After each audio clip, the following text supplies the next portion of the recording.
All right, guys, welcome back. It is Monday, October 6th, and today, just a simple little video. Uh, I'm just going to play a slideshow of some models I've painted, and as you saw in the title, I'm going to talk about the best game that GW makes. And I don't want anybody, Mordheim players, don't come for me because they don't make that game anymore.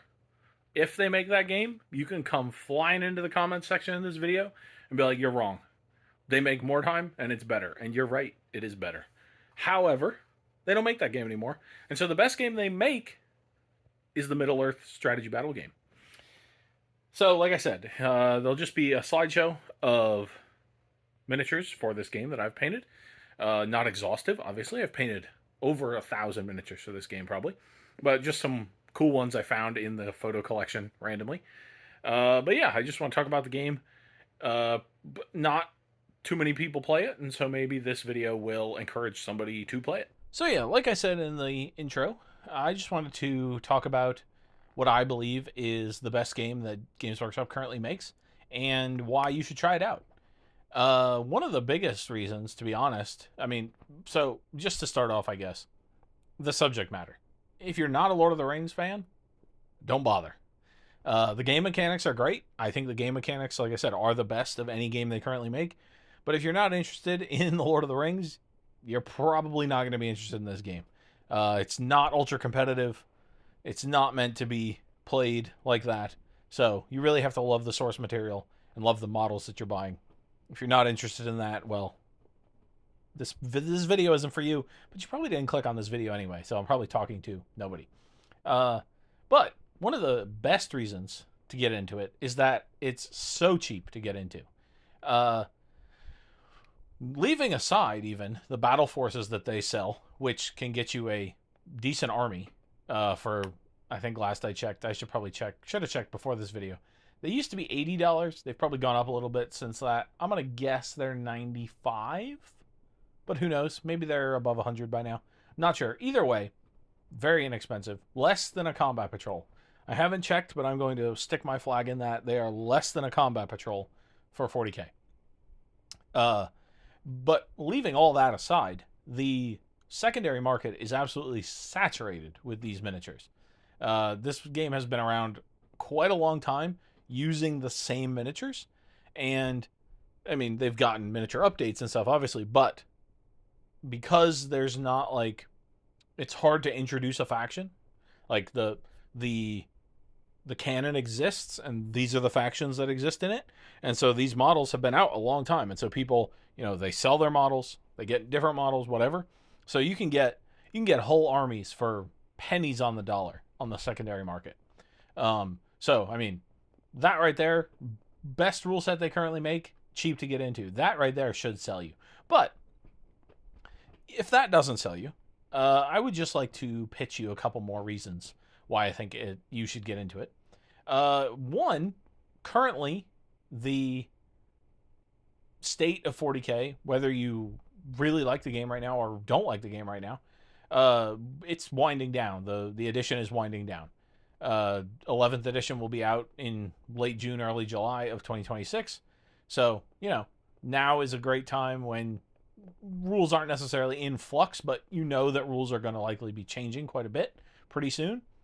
There might be a lull in your local area. This would be a great time to get into a new game. Additionally, the Middle Earth strategy battle game just had a new the word has gone out of my head. New edition just launched. Some of the people who've been playing a long time, there are some negative comments about it. Maybe it's a little watered down.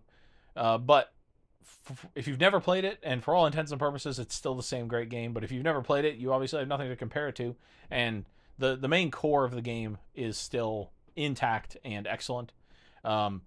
Basically, how it works is there are obviously many intricacies and different things you can do, but it will be I will move, then my opponent will move, then I will shoot, then my opponent will shoot, and then we'll fight. I really like that system. It allows you to be a little bit more reactive to what your opponent is doing, other than the system of, for example, Age of Sigmar and 40k, where one player does everything, and then the next player does everything. Um, Obviously, there's different rules and stuff to interact with that. You can spend different tokens to jump ahead of that order, do all sorts of things. Your heroes can perform heroic actions, things like that. But that's basically the general gist of the game. And then, so on top of that, they have a couple really interesting mechanics. These mechanics are not unique to this game, but all together, I think they make for a really good game. One, almost all damage is one.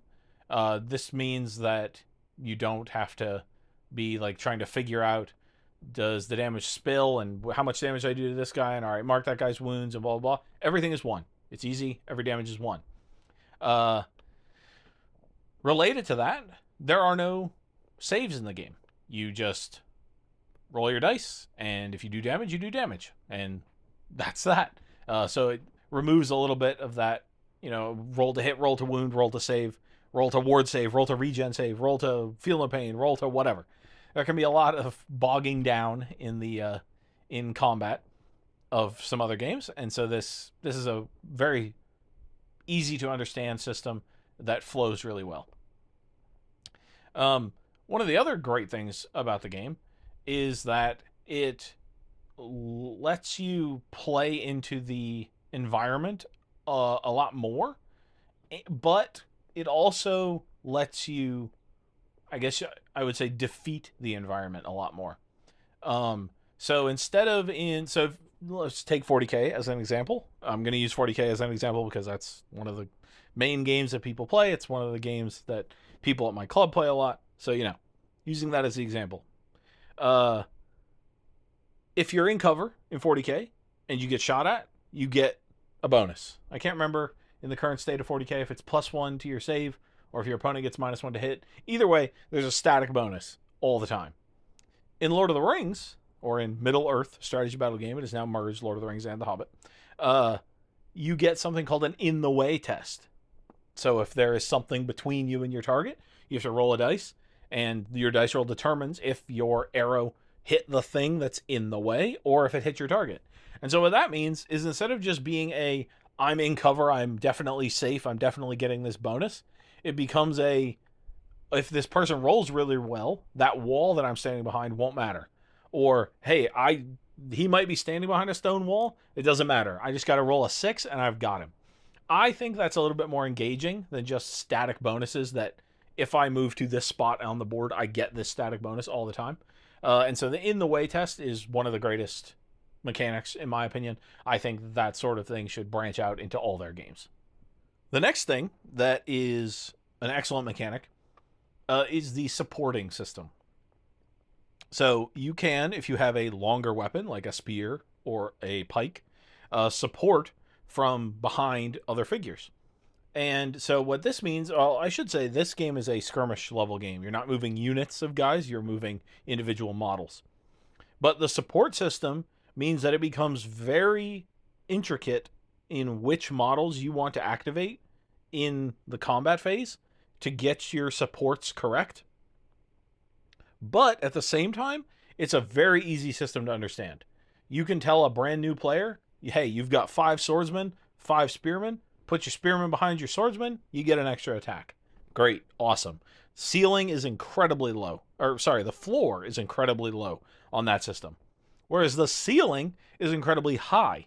Because, for example, if you have 2 swordsmen with a spearman behind him, you might activate a guy, or you might even move a guy to grab the spearman, so now he can't support. Alternatively, if you have a model who could get grabbed by another model, you will attack with the model he's supporting first. So you can kind of figure back and forth, all right, I'm going to go with this guy so that I can get this bonus to prevent him from doing this thing, so on and so forth. So I really like that aspect of low floor, high ceiling. A lot of mechanics in a lot of games get described this way, and I don't think it's really true for a lot of things. But in this case, it really is. Like, you can just line up your 5 swordsmen with your 5 spearmen behind it, call it a day. But you can also be really tricky and get your swordsmen and spearmen into places where they can really benefit you or really counteract what your opponent was trying to set up and all that. So then I'm not going to go into, all the different mechanics. I've given you a couple examples of mechanics that I really like. But the final thing and reason why I think you should play this game, especially obviously if you have to be a fan of Lord of the Rings to play this game. I said that at the start, and that is sort of focusing everything I'm going to say. One of the greatest things about this game is that you can, if you love a scene in the movie, and I guess I should have maybe stated that at the beginning, the license for this game that Games Workshop has is for the movie universe. So the 3 Lord of the Rings movies by Peter Jackson and the 3 Hobbit movies by Peter Jackson. That is the license they have, not the book license. So, things that are different in the movie from the book, you will see what was in the movie. But what that means is, if you have a particular scene that you love in the movie, that force is almost certainly available to you, and specifically has a unique rule from that scene. So, in other forms of the game, you might be able to ally Rohan and Minas Tirith. Okay, fine. But you can specifically play the Battle of the Pelennor Fields. And if you have mounted Rohan guys and foot Minas Tirith guys, you get a specific bonus for playing that specific scene out of the movie. Or you might have the attack on Amon Hen, where Legolas, Gimli, Aragorn, Boromir have specific bonuses for being in that fight right there. And that, to me, is the greatest thing about this game, is that you can find a scene you really like, pick the miniatures that are directly from that scene, and then get bonuses that narratively fit that scene in the movie. And it's basically true for every single scene in all 6 movies. Pick a scene you like that is battle related. Obviously, you can't have like a special rule for the dwarves eat dinner at Bilbo's house. Any combat focused scene in the movie, grab that, find the miniatures for it, and you will get a unique bonus for your army being from that scene in the movie. I just think that's great. I love the movies. I've watched the movies hundreds of times at this point. I've read the books a bunch too, but I've watched the movies way more than I've read the books. So I just think it's really cool that you can go into the book, go into the rule book, find the scene you love, get those miniatures, and play it, and have a bonus that fits what you're seeing on the screen. All right, well, hopefully that wasn't too rambly. Tried to just focus on the couple things that I really like about the game, the unique mechanics, and that fact about how you can pick a movie scene and basically play exactly that. I think it's just so good. It's so good. But regardless, thank you everybody for watching. If you enjoyed the video, I would encourage you to hit the like button and go try out the Middle-earth strategy battle game. Subscribe to the channel if you want to see more semi-rambly videos like this, and I will see you tomorrow.